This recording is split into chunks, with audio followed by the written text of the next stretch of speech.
안녕하십니까, 법우님들. 요즘 많은 분들이 힘들어하고 계시는 것 같습니다. 아침에 일어나면 온갖 걱정이 밀려오고 하루 종일 마음이 무겁고 밤이 되어도 잠이 오지 않는 그런 날들이 반복되고 있지 않으십니까? 직장에서는 스트레스가 쌓이고 가족 관계에서는 갈등이 생기고 건강은 예전 같지 않고 미래에 대한 불안감은 점점 커져만 갑니다. 특히 요즘처럼 세상이 빠르게 변하고 있는 시대에는 더욱 그런 것 같습니다. 인공지능이 등장하고 경제는 불안하고 젊은 세대와의 소통도 어렵고 그러다 보니 마음 둘 곳을 찾기가 참 어렵습니다. 혹시 보살님들도 그런 경험 있지 않으십니까? 아무리 노력해도 마음이 편해지지 않고 아무리 애써도 근본적인 해결책을 찾지 못하겠는 그런 답답한 말입니다. 하지만 오늘 저는 법우님들께 희망의 말씀을 전해드리고 싶습니다. 2600년 전 우리 부처님께서 이미 이런 모든 문제들에 대한 근본적인 해답을 제시해 주셨기 때문입니다. 부처님의 명언들은 단순한 격려의 말씀이 아닙니다. 그것은 인생의 모든 고통을 근본부터 해결할 수 있는 실질적인 지혜의 보고입니다. 오늘 저는 그 중에서도 특히 현대인들이 꼭 알아야 할 4가지 명언을 함께 살펴보려고 합니다. 첫 번째는 마음의 평화를 얻는 방법에 관한 말씀이고, 두 번째는 인간관계의 갈등을 해결하는 지혜, 세 번째는 고통을 변화시키는 힘에 대한 가르침, 그리고 마지막으로는 진정한 행복을 찾는 길에 대한 말씀입니다. 이 4가지 명언을 제대로 이해하고 실천하신다면 분명히 보살님들의 삶이 근본적으로 달라질 것입니다. 그동안 해결되지 않던 문제들이 하나씩 풀리기 시작하고 마음의 평안을 찾으실 수 있을 것입니다. 첫 번째로 말씀드릴 부처님의 명언은 바로 마음의 평화에 관한 것입니다. 우리는 살아가면서 수많은 스트레스와 걱정에 시달립니다. 직장에서 상사에게 혼이 나거나 자녀들이 말을 듣지 않거나 건강에 이상이 생기거나 경제적으로 어려움을 겪을 때 마음이 흔들리고 불안해집니다.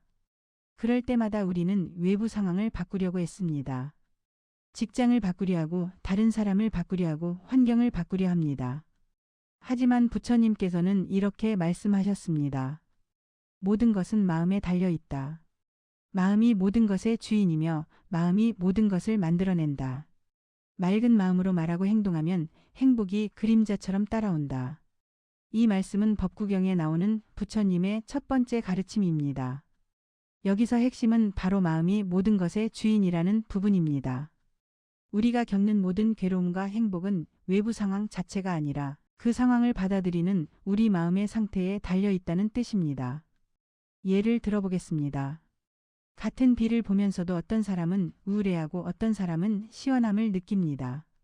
같은 직장 생활을 하면서도 어떤 사람은 스트레스를 받고 어떤 사람은 보람을 느낍니다. 비 자체나 직장 자체가 문제가 아니라 그것을 바라보는 마음의 상태가 다르기 때문입니다. 그렇다면 이 맑은 마음은 어떻게 만들 수 있을까요? 부처님께서는 구체적인 방법도 제시해 주셨습니다. 먼저 호흡을 통한 마음 다스리기입니다. 하루에 3번 아침에 일어나서 점심 식사 후 그리고 잠자리에 들기 전에 각각 10분씩 호흡에 집중해 보십시오. 코로 천천히 숨을 들이마시면서 들을 생각하고 입으로 천천히 내쉬면서 쉼을 생각합니다. 이때 다른 생각이 떠올라도 억지로 없애려 하지 마시고 그냥 호흡으로 돌아오면 됩니다. 또한 일상생활에서 마음 챙김을 실천해 보십시오. 설거지를 할 때는 설거지에만 집중하고 걸을 때는 걷기에만 집중하고 밥을 먹을 때는 먹기에만 집중하는 것입니다. 이렇게 현재 순간에 완전히 머물러 있을 때 마음은 자연스럽게 평안해집니다. 특히 화가 날 때는 이렇게 해보십시오. 화가 치밀어 오르는 순간 잠깐 멈추고 3번 깊게 숨을 쉬면서 마음속으로 이 감정도 지나갈 것이다 라고 되뇌어 보십시오. 그리고 화의 원인이 된 상황을 다른 관점에서 바라보려고 노력해 보십시오. 상대방도 나름의 사정이 있을 것이고 내가 놓친 부분이 있을 수도 있습니다. 이렇게 마음을 다스리는 연습을 꾸준히 하시면 외부 상황이 변하지 않아도 내 마음이 평안해지는 것을 경험하실 수 있을 것입니다. 그리고 마음이 평안해지면 자연스럽게 외부 상황도 좋은 방향으로 변해가는 것을 보실 수 있을 것입니다. 두 번째로 말씀드릴 명언은 인간관계에 관한 부처님의 지혜입니다. 우리가 겪는 괴로움의 대부분은 인간관계에서 비롯됩니다. 가족 간의 갈등, 직장 동료와의 불화, 친구들과의 오해, 이웃과의 마찰 등등 사람과 사람 사이에서 생기는 문제들이 우리를 가장 힘들게 합니다. 특히 나이가 들면서 이런 인간관계의 어려움은 더욱 커지는 것 같습니다. 이럴 때 우리는 보통 상대방이 변하기를 기대합니다. 왜 저 사람은 저렇게 이기적일까? 왜 이해를 못할까? 왜 나한테만 그럴까 하면서 상대방을 원망하고 비판합니다. 하지만 이런 마음가짐으로는 문제가 해결되지 않습니다. 오히려 갈등만 더 깊어질 뿐입니다. 이에 대해 부처님께서는 이렇게 말씀하셨습니다. 원한은 원한으로 풀리지 않는다. 오직 자비로만 풀릴 뿐이다. 이것이 영원불변의 진리이다. 이 말씀은 원한을 자비로 극복하라는 가르침입니다. 여기서 자비란 단순히 착하게 굴라는 뜻이 아닙니다. 상대방의 입장을 이해하고 그 사람도 나와 같은 괴로움을 겪고 있는 중생임을 깨닫는 것입니다. 부처님 당시에 이런 일이 있었습니다. 어떤 사람이 부처님께 와서 자신을 괴롭히는 사람을 어떻게 해야 하느냐고 물었습니다. 부처님께서는 이렇게 답하셨습니다. 그 사람이 당신을 괴롭히는 것은 그 사람 자신이 괴로워하고 있기 때문입니다. 행복한 사람은 다른 사람을 괴롭히지 않습니다. 그러니 그 사람을 미워하지 말고 불쌍히 여기십시오. 이 가르침을 현실에 어떻게 적용할 수 있을까요? 먼저 갈등 상황이 생겼을 때 상대방의 행동 이유를 생각해 보십시오. 화를 내는 사람은 마음속에 상처가 있을 수 있고 무례하게 구는 사람은 스트레스를 받고 있을 수 있습니다. 이기적으로 보이는 사람도 사실은 불안감 때문에 그럴 수 있습니다. 그리고 그 사람을 위해 마음속으로 자비를 보내보십시오. 저 사람도 행복하기를 원합니다. 저 사람의 괴로움이 사라지기를 원합니다. 저 사람이 평안하기를 원합니다. 이런 마음을 가지고 상대방을 바라보시면 신기하게도 그 사람에 대한 원망이 사라지고 이해심이 생깁니다. 또한 자신의 말과 행동을 점검해 보십시오. 혹시 내가 먼저 상대방에게 상처를 주지는 않았는지, 내가 이해하려고 노력하지 않은 것은 아닌지 돌아보는 것입니다. 대부분의 갈등은 양쪽 모두에게 원인이 있습니다. 구체적인 실천 방법을 말씀드리면 갈등이 있는 사람을 만나기 전에 미리 마음의 준비를 해보십시오. 오늘은 그 사람의 좋은 점을 찾아보자. 오늘은 그 사람의 말을 끝까지 들어보자. 오늘은 먼저 미소를 지어보자. 이런 마음가짐으로 만나보십시오. 또한 대화할 때는 비난하는 말 대신 자신의 감정을 솔직하게 표현해 보십시오. 당신이 잘못했다 대신 나는 이럴 때 힘들었다라고 말하는 것입니다. 그리고 상대방의 말을 반박하기 전에 한 번 더 들어보고 그 사람의 마음을 이해하려고 노력해 보십시오. 이렇게 자비의 마음으로 인간관계를 대하시면 놀라운 변화를 경험하실 것입니다. 상대방도 자연스럽게 마음을 열게 되고 서로 이해하며 존중하는 관계로 발전할 수 있을 것입니다. 세 번째로 말씀드릴 명언은 고통을 극복하는 지혜에 관한 것입니다. 살아가다 보면 피할 수 없는 고통들이 있습니다. 질병으로 인한 육체적 고통, 사랑하는 사람과의 이별로 인한 마음의 고통, 실패와 좌절로 인한 정신적 고통, 나이가 들면서 겪는 노화의 고통까지 우리는 평생에 걸쳐 다양한 형태의 괴로움을 경험합니다. 이런 고통을 겪을 때 우리는 보통 두 가지 실수를 합니다. 하나는 고통을 피하려고만 하는 것이고 다른 하나는 고통에 완전히 빠져서 헤어나오지 못하는 것입니다. 하지만 부처님께서는 고통에 대한 전혀 다른 접근법을 제시해 주셨습니다. 부처님께서는 이렇게 말씀하셨습니다. 고통은 피할 수 없지만 괴로워하는 것은 선택이다. 고통을 받아들이고 그 속에서 지혜를 찾는 자는 진정한 자유를 얻는다. 이 말씀은 고통 자체와 고통에 대한 우리의 반응을 구별하라는 가르침입니다. 몸이 아픈 것은 어쩔 수 없지만 그 아픔 때문에 절망하고 원망하는 것은 우리가 선택할 수 있다는 뜻입니다. 부처님께서도 인간으로서 많은 고통을 겪으셨습니다. 29세에 궁을 떠나 6년간 극심한 고행을 하시면서 굶주림과 추위, 외로움을 견뎌내셔야 했습니다.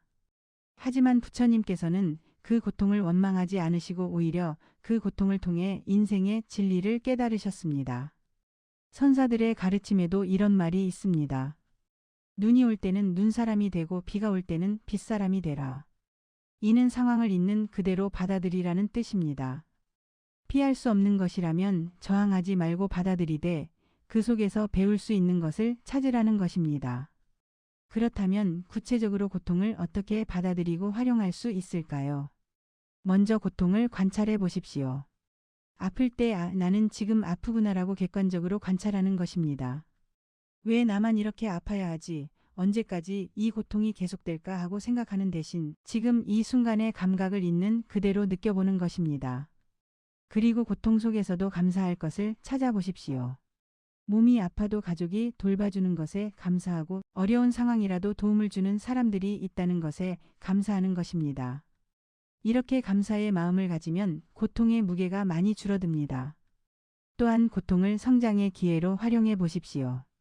아픈 경험을 통해 건강의 소중함을 깨닫고 실패를 통해 겸손함을 배우고 외로움을 통해 다른 사람의 마음을 이해하게 되는 것입니다. 고통이 없었다면 배울 수 없었을 소중한 것들이 있습니다. 명상을 통해 고통과 거리를 두는 연습도 도움이 됩니다. 고통스러운 감정이나 감각이 일어날 때 그것을 하늘에 떠 있는 구름처럼 바라보는 것입니다.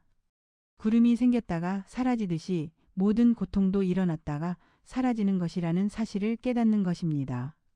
그리고 다른 사람들을 위해 기도해 보십시오.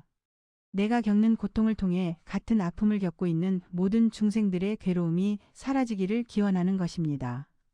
내 고통이 다른 이들의 고통을 줄이는 데 도움이 되기를 바라는 마음을 가지면 고통이 의미 있는 것으로 바뀝니다.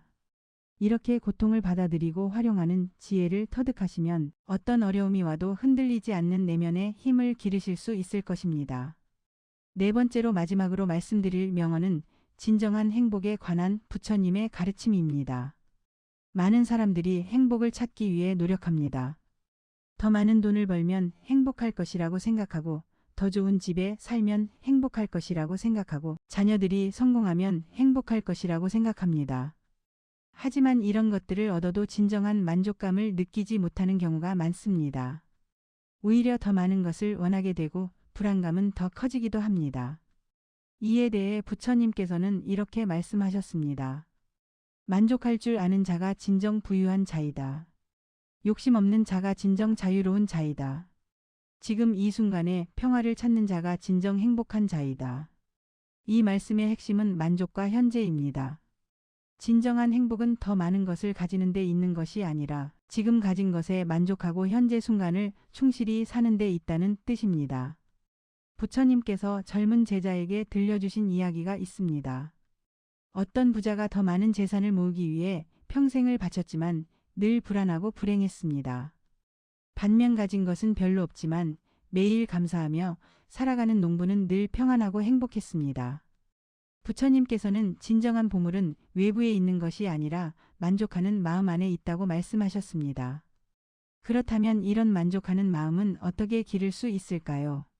먼저 감사 명상을 실천해 보십시오. 매일 잠자리에 들기 전에 그날 있었던 좋은 일들을 3가지씩 떠올려 보는 것입니다. 작은 일이라도 상관없습니다. 맛있는 식사를 했다거나 좋은 날씨였다거나 가족이 건강했다거나 하는 것들 말입니다. 이렇게 감사할 거리를 의식적으로 찾는 연습을 하면 자연스럽게 만족하는 마음이 생깁니다. 또한 비교하는 습관을 줄여보십시오. 다른 사람과 자신을 비교하면서 부족함을 느끼는 것이 아니라 과거의 자신과 현재의 자신을 비교해보는 것입니다. 1년 전, 10년 전과 비교해서 성장한 부분들을 찾아보시면 많은 것이 있을 것입니다. 현재 순간에 집중하는 연습도 중요합니다. 과거의 후회나 미래의 걱정에 빠져 있지 말고 지금 이 순간 내가 할 수 있는 일에 온전히 집중하는 것입니다. 차를 마실 때는 차의 향과 맛을 온전히 느끼고 산책을 할 때는 바람과 햇살을 온몸으로 느끼고 가족과 대화할 때는 그 순간에만 집중하는 것입니다. 또한 나눔을 실천해 보십시오. 자신이 가진 것을 다른 사람과 나누는 경험을 통해 진정한 풍요로움을 느낄 수 있습니다. 돈이 아니어도 좋습니다. 웃음을 나누고 따뜻한 말을 나누고 정성을 나누는 것만으로도 큰 기쁨을 얻을 수 있습니다. 마지막으로 단순하게 살아보십시오. 꼭 필요하지 않은 것들은 줄이고 정말 중요한 것들에만 집중하는 것입니다. 물건도 일정도 생각도 복잡하지 않게 단순하게 만들어 보십시오. 단순할수록 마음도 평안해지고 진정으로 소중한 것들이 더 선명하게 보입니다. 이렇게 만족하는 마음과 현재에 집중하는 삶을 살아가시면 외부 조건이 변하지 않아도 깊은 행복감을 느끼실 수 있을 것입니다. 보살님들, 오늘 함께 나눈 부처님의 4가지 명언을 정리해 보겠습니다. 첫째, 모든 것은 마음에 달려 있으며 맑은 마음으로 살아갈 때 행복이 따라온다는 가르침입니다. 둘째, 원한은 원한으로 풀리지 않고 오직 자비로만 풀릴 수 있다는 인간관계의 지혜입니다. 셋째, 고통은 피할 수 없지만 괴로워하는 것은 선택이며 고통을 통해 성장할 수 있다는 깨달음입니다. 넷째, 만족할 줄 아는 자가 진정 부유하며 현재 순간에서 평화를 찾는 자가 진정 행복하다는 가르침입니다. 이 4가지 가르침이 단순한 명언으로 끝나지 않고 보살님들의 삶에 실제적인 변화를 가져다 주기를 간절히 바랍니다. 하루아침에 모든 것이 바뀌지는 않겠지만 꾸준히 실천하시면 분명히 놀라운 변화를 경험하실 것입니다. 오늘 이 말씀이 도움이 되셨다면 좋아요 버튼을 눌러주시고 다른 분들에게도 이 좋은 가르침이 전해질 수 있도록 구독과 공유 부탁드립니다. 그리고 댓글로 보살님들의 경험을 나누어 주시면 함께 이야기 나누겠습니다. 부처님의 자비광명이 모든 불자님들과 법우님들 그리고 이 영상을 보시는 모든 분들께 두루 비치기를 기원합니다. 모든 중생이 고통에서 벗어나 진정한 행복을 얻고 마음의 평안을 찾으시기를 간절히 기도합니다. 나무아미타불 관세음보살 감사합니다.